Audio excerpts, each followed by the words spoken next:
Alors si tu veux la couronne de gloire, il va falloir d'abord endosser la couronne d'épines, qui est moins agréable à porter, n'est-ce pas?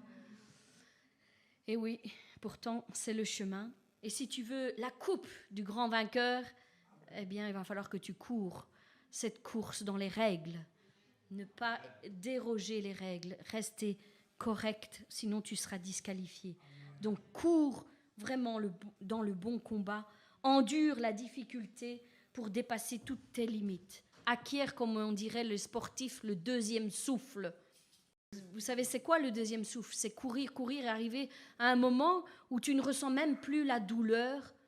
Tu pourrais encore courir des jours et des jours, tu ne ressens même plus l'essoufflement, tu ressens pendant un temps au début, et puis quand on passe ce cap, eh bien on ne ressent plus rien. On pourrait continuer encore longtemps comme ça, sans fatigue, sans douleur, sans rien. Ça, c'est le deuxième souffle.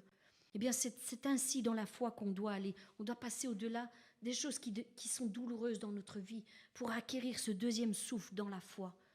Là où on ne ressent plus ces choses-là, mais on sait qu'on va arriver jusqu'au bout. Amen. Alors tu vas ensuite, lorsque tu auras eu la foi authentique et persévéré pendant un temps, eh bien tu auras enfin l'héritage de la promesse qui t'a été donnée. Amen. Tu verras l'accomplissement.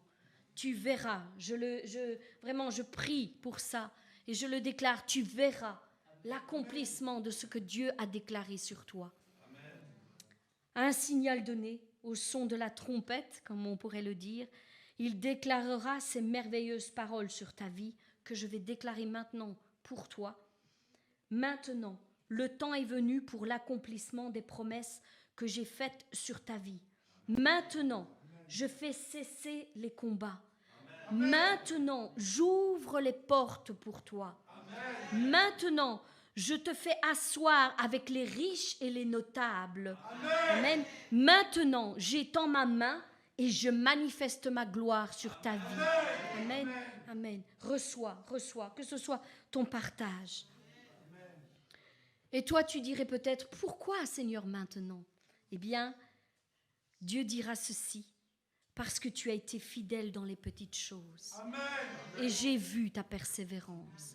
Amen. Parce que tu m'as servi de tout ton cœur, de toute ton âme, de toute ta pensée, même quand c'était difficile. Parce que tu ne m'as pas abandonné. Parce que tu n'as jamais cessé de croire en moi, même quand c'était très difficile. Parce que quand tout était contraire, tu t'es encore tenu là dans ma présence.